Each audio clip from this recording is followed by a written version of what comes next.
Good morning students, कैसे हैं आप लोग। हमारा चल रहा है ज्योग्राफी का सेकंड चैप्टर फिजिकल फीचर।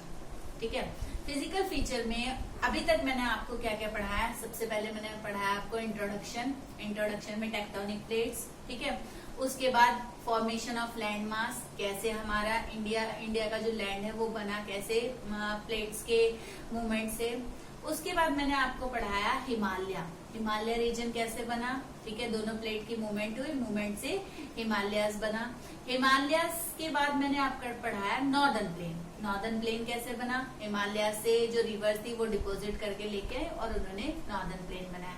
उसके बाद मैंने आपको पढ़ाया पेनिनसुलर प्लेट्यू कैसे बना। जो वॉल्केनिक एक्टिविटी थी, जो मेजर और माइनर टेक्टोनिक प्लेट्स में क्रैक्स थे, उन माइनर क्रैक्स की वजह से वॉल्केनिक एक्टिविटी हुई और उससे जो था वो पेनिनसुलर प्लेट्यू बना है। ठीक है, पेनिनसुलर प्लेट्यू के बाद मैंने पढ़ाया आपको ईस्टर्न और वेस्टर्न घाट्स, यानी कि पेनिनसुलर प्लेट्यू और जो कोस्टल लाइन है उसके बीच का जो पार्ट है वो उसको कहते हैं ईस्टर्न और वेस्टर्न घाट। ठीक है, इतने फिजिकल फीचर मैं आपको पढ़ा चुकी हूँ इंडिया के बारे में। अब इतने में ही इंडिया के फिजिकल फीचर खत्म नहीं होते बच्चों, इसके अलावा भी बहुत सारे इंडिया में फिजिकल फीचर्स हैं। अब इनके अलावा एक जो सबसे इम्पोर्टेंट फीचर है वो है इंडियन डेजर्ट। ठीक है, इंडियन डेजर्ट यानी कि रेगिस्तान। देखो, इंडियन डेजर्ट को थार डेजर्ट भी कहते हैं। ठीक है, the Indian desert lie towards the western margin of Aravalli hills. जो इंडियन डेजर्ट है वो है अरावली हिल्स के पास से ये इंडियन डेजर्ट शुरू होते हैं, यानी कि कहाँ पे, राजस्थान में। Undulating sand plains covered with sand dunes. यहाँ पे सैंड ड्यून्स क्या होती है बच्चों। देखो, सैंड ड्यून्स जो होती है यानी कि रेत का पहाड़ आप समझ लो उसको। इससे आप समझ सकते हो रेत का पहाड़ जो कि हवा से ऊपर नीचे होता रहता है, जैसे रेत है। अब देखो, जो आपने हिमालयस पढ़ा, हिमालयस तो इधर उधर नहीं होते, लेकिन जो रेत का पहाड़ बन गया है, अब अगर हवा इधर से आएगी तो वो पहाड़ इधर हो जाएंगे, इधर से आएगी तो वो पहाड़ इधर हो जाएंगे। तो ये इसमें जो है डेजर्ट में क्या होता है, डेजर्ट में सैंड ड्यून्स बने होते हैं, इसी को कहते हैं sand dunes. This region receive low rainfall below 150 mm। मतलब इस एरिया में रेनफॉल जो है वो बहुत कम होता है, करीब 150 mm से भी नीचे। Streams appear during the rainy season and never reach sea. यानी कि यहाँ की जो स्ट्रीम है, यहाँ की जो नदियां हैं वो सिर्फ रेनी सीजन में ही उनमें पानी आता है और ये नदियां जो है ये समुद्र तक नहीं पहुंचती हैं। मतलब कि ये छोटी छोटी नदियां होती हैं और इनमें रेनी सीजन में ही पानी आता है। Luni is the only large river in this region. इस रीजन की सबसे बड़ी रिवर जो है वो लूनी रिवर है। It has arid climate with low vegetation cover. यहाँ का जो क्लाइमेट है वो एरिड क्लाइमेट है और यहाँ पे वेजिटेशन जो है वो बहुत कम होता है। क्यों बहुत कम होता है, रेगिस्तान की वजह से, रेत होती है इसलिए वेजिटेशन यहाँ पे होना पॉसिबल नहीं है। उसके अलावा यहाँ पे इरिगेशन के सोर्सेज भी नहीं होते क्योंकि यहाँ पे पानी की कमी होती है। और वेजिटेशन के लिए दो चीजें इम्पोर्टेंट है, एक तो मिट्टी और दूसरा पानी, और दोनों ही चीजें यहाँ पे नहीं है। तो ये हो गया आपका डेजर्ट, इंडियन डेजर्ट। अब इसके बाद एक इम्पोर्टेंट और टॉपिक आता है कोस्टल प्लेन। ठीक है, कोस्टल प्लेन क्या होता है बच्चों। देखो, आपने अभी पढ़ा पेनिनसुलर प्लेट्यू और कोस्ट, यानी कि जो हमारे समुद्र तट हैं उनके बीच का एरिया क्या था, वेस्टर्न और ईस्टर्न घाट। अब वेस्टर्न ईस्टर्न घाट के बाद बिल्कुल किनारा जो हमारे जो बॉर्डर है, बिल्कुल बॉर्डर है समुद्र तट, समुद्र से घिरा, समुद्र के पास वाली जो जमीन है उसको कहते हैं कोस्ट। ठीक है, कोस्टल प्लेन। अब हम उसके बारे में पढ़ेंगे। Stretch of narrow coastal strip at the margin of peninsular plateau के मार्जिन पे, यानी पेनिनसुलर प्लेट्यू के बिल्कुल लास्ट पे मार्जिन पॉइंट का जो एरिया होता है उसको कोस्टल स्ट्रिप कहा जाता है।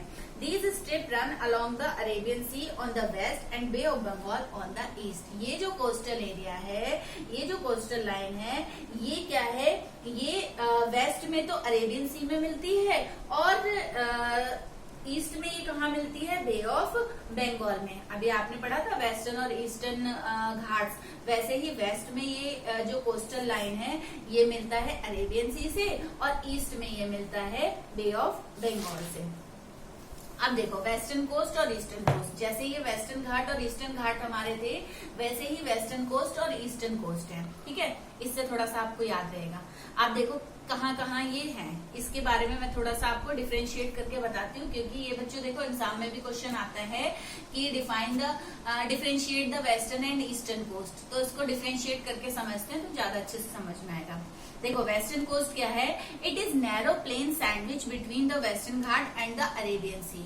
जो वेस्टर्न कोस्ट है वो वेस्टर्न घाट और अरेबियन सी के बीच का पार्ट, बीच का जो सैंडविच है उसको हम वेस्टर्न कोस्ट कहते हैं। यानी कि वेस्टर्न घाट और अरेबियन सी समुद्र जो है उसके बीच का जो पार्ट है उसको हम वेस्टर्न कोस्ट कहते हैं। ईस्टर्न कोस्ट क्या होता है, the coastal area are wide and level along the Bay of Bengal. मतलब ईस्टर्न पार्ट, ये तो वेस्टर्न पार्ट हो गया, वेस्टर्न कोस्ट यानी वेस्टर्न पार्ट। ईस्टर्न पार्ट जो है ईस्टर्न घाट से और बे ऑफ बंगाल के बीच का जो बीच की जो कोस्ट लाइन है that is called eastern coast. अब वेस्टर्न कोस्ट जो है, वेस्टर्न कोस्ट को 3 भागों में बांटा गया है। ध्यान से सुनना बच्चों, वेस्टर्न कोस्ट को 3 पार्ट्स में बांटा गया है, कोंकण कोस्ट, कन्नड़ कोस्ट और मालाबार कोस्ट। कोंकण कोस्ट कौन सा है, मुंबई और गोवा के बीच का भाग। देखो जो हमारे वेस्ट में है, वेस्ट यानी किधर, गुजरात साइड में, जो हमारा गुजरात साइड में जो कोस्टल प्लेन है उस प्लेन को 3 पार्ट्स में बांटा गया है। सबसे पहला जो ऊपर का प्लेन है उसको कहा गया है कन्नड़ कोस्टल प्लेन। कन्नड़ में आता है मुंबई से लेके गोवा तक, नहीं सॉरी कन्नड़ नहीं, कोंकण कोस्टल प्लेन जो आता है मुंबई से लेके गोवा तक। कौन सा प्लेन, कोंकण कोस्टल प्लेन। उसके बाद आता है कन्नड़ प्लेन। कन्नड़ प्लेन आता है कर्नाटका तक, मुंबई से गोवा तक एक था कौन सा, कोंकण, और गोवा के बाद जो था वो कर्नाटका तक था कन्नड़, और उसके बाद नीचे केरला तक आता है मालाबार कोस्ट। ठीक है, 3 पार्ट्स में बांट दिया, कोंकण, कन्नड़ और मालाबार कोस्ट। और यही अगर हम ईस्ट साइड में देखें तो ईस्ट साइड को 2 सेक्शन में बांटा गया है, नॉर्दर्न सिरसर और कोरोमंडल कोस्ट। नॉर्दर्न सिरकर और कोरोमंडल कोस्ट। ठीक है, उसके बाद अगर हम वेस्टर्न कोस्ट में देखें तो river on western coast form estuaries. Rivers जो है, यहाँ की रिवर्स जो है वेस्टर्न कोस्ट की, देखो वेस्टर्न कोस्ट में मैंने आपको बताया था वेस्टर्न घाट में क्या है, पहाड़ जो है वो रेगुलर वे में है, मतलब कि पहाड़ एक दूसरे से मिलते हुए हैं। तो यहाँ पे रिवर जो है वो ज्यादा नहीं है। रिवर क्या है, यहाँ की रिवर जो है वो डायरेक्ट सी में जा रही है, मतलब कि उसको ज्यादा फैलने के लिए जगह नहीं मिली है, क्योंकि वेस्टर्न घाट में बहुत सारे पहाड़ हैं, तो इसलिए रिवर जो है वो यहाँ पे एंशुरीज बना रही है। वहीं हम ईस्टर्न पार्ट में देखें, river such as Mahanadi, Godavari, Krishna and Kaveri forms delta eastern coast. Eastern coast में जगह होने की वजह से, क्योंकि यहाँ के जो घाट्स हैं वो बहुत दूर दूर है, यहाँ के पहाड़ जो घाट्स के जो पहाड़ हैं वो बहुत दूर दूर है, उनके बीच में जगह है। तो इन जगह का यूज करते हुए जो यहाँ की नदियां हैं, कृष्णा, कावेरी, गोदावरी, महानदी, ये सब क्या बना रही है, ये सब यहाँ पे डेल्टा बना रही है। यहाँ पे स्पेस मिलने की वजह से ये जो नदियां हैं वो डेल्टा बना रही है। तो ये तो हो गया बच्चों आपका कोस्टल प्लेन्स। अब देखो, अब इस फिजिकल फीचर का सबसे लास्ट और इम्पोर्टेंट टॉपिक है आइलैंड। ठीक है, देखो मैंने कितने सारे आपको पढ़ा दिए, इसको हम क्विक रिव्यू लास्ट में करेंगे। अब है आइलैंड, ये लास्ट पॉइंट है, last heading, last physical feature है आइलैंड। आइलैंड देखो क्या होता है। अब देखो, beside the vast mainland the country has 2 group of island.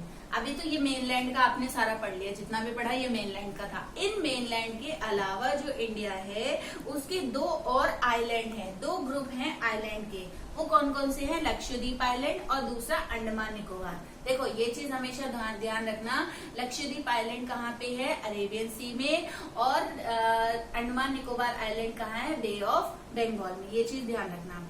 Lakshadweep, अब इसको भी हम एज ए डिफरेंशिएट करके पढ़ते हैं। Lakshadweep group like close the Malabar coast of Kerala. Kerala के मालाबार कोस्ट के बिल्कुल पास में लक्षद्वीप आइलैंड है। Andaman Nicobar elongated chain of island in Bay of Bengal. Bay of Bengal में ये एक आइलैंड की चेन है, मतलब छोटे बड़े काफी सारे। इसमें आप देखते हो इंडिया का मैप जो है उसके ईस्ट साइड में नीचे जो है वो एक चेन जैसी बनी हुई है। Lakshadweep island is compose of small coral island. Lakshadweep island जो है वो स्मॉल कोरल आइलैंड है, यानी कि एक छोटा सा आइलैंड है। और अंडमान निकोबार जो है entire group is divided into 2 broad category. 2 category में अंडमान निकोबार को बांटा गया है। एक है अंडमान इन नॉर्थ, जो नॉर्थ का पार्ट है यानी कि जो ऊपर का पार्ट है उसको अंडमान कहा गया है, और निकोबार जो है वो नीचे के पार्ट को, साउथ के पार्ट को निकोबार कहा गया है। Earlier they were known as Laccadive, Minike and Amendivi। ये जो है लक्षद्वीप के पुराने नाम है। पहले लक्षद्वीप आइलैंड को लैकेडाइव, मिनिके और अमेंदिवी कहते थे, लेकिन 1973 में इसके नाम में बदलाव करके इसका नाम लक्षद्वीप पड़ गया। और यही हम अगर उसको देखें, अंडमान निकोबार को देखें, it is believe that these island are an elevated portion of submarine mountain. मतलब कि यहाँ पे जो है ये आइलैंड जो है, इस आइलैंड में सबमरीन माउंटेन्स भी हैं, कुछ पोर्शन सबमरीन माउंटेन्स का भी है। Lakshadweep island is covered small area of 32 square kilometre. Lakshadweep island जो है वो इतना छोटा है कि सिर्फ 32 स्क्वायर किलोमीटर एरिया को ये कवर करता है। लक्षद्वीप आइलैंड का जो एडमिनिस्ट्रेटिव हेडक्वार्टर है वो कावारती है। यहाँ का एक आइलैंड है कावारती, छोटा सा आइलैंड है, वो उसको यहाँ का हेडक्वार्टर कहा गया है। वहीं अंडमान निकोबार को equatorial climate and thick forest care, यानी कि अंडमान निकोबार जो है वहाँ पे इक्वेटोरियल क्लाइमेट है। इक्वेटोरियल क्लाइमेट से क्या समझते हो, यानी कि गर्मी है, वहाँ पे बहुत ज्यादा गर्मी है, और यहाँ पे जंगल जो है वो बहुत ज्यादा है। तो ये था बच्चों आपका आइलैंड। अब एक छोटा सा मैं आपको छोटा सा वो दूंगी क्विक रिव्यू में आपको बताऊंगी कि ये चैप्टर, देखो इस चैप्टर के बहुत सारे वीडियो बने क्योंकि ये बहुत ज्यादा लेंथी चैप्टर था, और अगर मैं शॉर्ट में आपको समझाती तो शायद समझ में नहीं आता। तो इसमें एक क्विक रिव्यू में मैं आपको बताती हूँ हमने क्या क्या पढ़ा। पहले इंट्रोडक्शन पढ़ा, फिर प्लेट टेक्टोनिक्स पढ़ा, फिर फॉर्मेशन ऑफ लैंड मास पढ़ा, फिर हमने हिमालयाज पढ़ा, हिमालयाज के बाद हमने नॉर्दर्न प्लेन पढ़ा, नॉर्दर्न प्लेन के बाद हमने क्या पढ़ा, द पेनिसुलर प्लेट्यू, उसके बाद हमने ईस्टर्न और वेस्टर्न घाट्स पढ़े, उसके बाद हमने डेजर्ट्स पढ़े, डेजर्ट्स के बाद हमने कोस्टल प्लेन पढ़े, और कोस्टल प्लेन के बाद हमने क्या पढ़ा लास्ट में, आइलैंड। ठीक है, आइलैंड के बाद देखो इतने सारे फिजिकल फीचर्स होने के साथ साथ भाई इसकी कुछ इम्पोर्टेंस भी तो होगी। इतने सारे हमारे एक इंडिया में इतने सारे फिजिकल फीचर्स हैं, तो इसकी क्या इम्पोर्टेंस है, importance of different physical features. In different physical features की क्या क्या इम्पोर्टेंस है। The different physiographic unit highlight the unique feature of each reason. इस हर रीजन की, ये जो जितने भी रीजन आपने पढ़े, इन हर रीजन की अपनी अलग अलग इम्पोर्टेंस है। कैसे देखो, adds value to the natural resource of the country. जैसे कि पहले आपने पढ़ा माउंटेन, माउंटेन की क्या इम्पोर्टेंस है, माउंटेन से हमें major sources of river and forest wealth मिलता है। मतलब कि माउंटेन से हमें रिवर्स, नदियां, जो नदियां कहाँ से निकल रही है, माउंटेन से निकल रही है, ग्लेशियर कहाँ से आ रहे हैं, माउंटेन से आ रहे हैं। उसके अलावा फॉरेस्ट, जंगल जो है वो भी इन्हीं माउंटेन्स में मिलते हैं।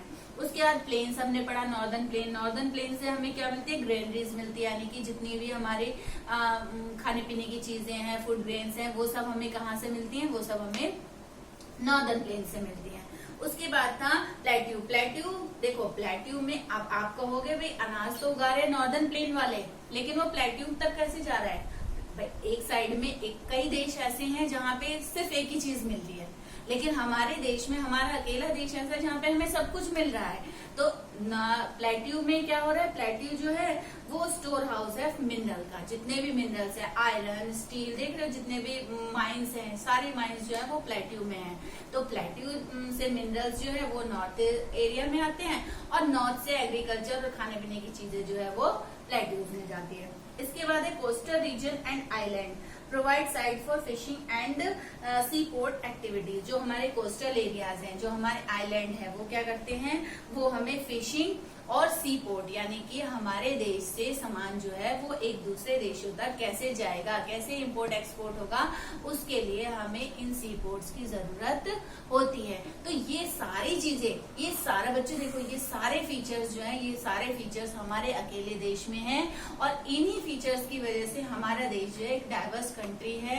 हमारे देश में बहुत सारे लोग, हर रीजन के अलग अलग लोग रहते हैं और हमारा देश जो है इन्हीं फिजिकल फीचर्स की वजह से हमारा देश जो है वो डेवलप एक अच्छी डेमोक्रेसी के साथ एक डेवलपिंग कंट्री भी है। आई होप आप लोगों को समझ में आ गया होगा, ये चैप्टर अच्छे से क्लियर हो गया होगा। और जो आपके कोई डाउट्स होंगे तो आप कमेंट बॉक्स में मेरे से पूछ सकते हैं और अगर आपको कोई और प्रॉब्लम होगी तो आप मेरे वीडियोस को दोबारा देख सकते हैं। और बच्चों आपकी हेल्प के लिए ये मैं वीडियोस बना रही हूँ, सारे वीडियोस। इन वीडियोस को आप लोग देखते रहिए, साथ के साथ देखते रहेंगे। लॉकडाउन पीरियड में आप घर में बैठ करके अपने आप सेल्फ स्टडी कर सकते हैं। अपनी बुक हाथ में रखिए, अपनी एनसीईआरटी की बुक। और ये ज्योग्राफी पॉलिटिकल का, मैं पॉलिटिकल ऑलरेडी मैं फिनिश कर चुकी हूँ, पॉलिटिकल आपका पूरा हो रखा है, ज्योग्राफी स्टार्ट हो गई है और आई होप ज्योग्राफी भी कंप्लीट हो जाएगी। उसके बाद हम हिस्ट्री और इकोनॉमिक्स के भी वीडियोस बनाएंगे। ओके बच्चों, थैंक यू।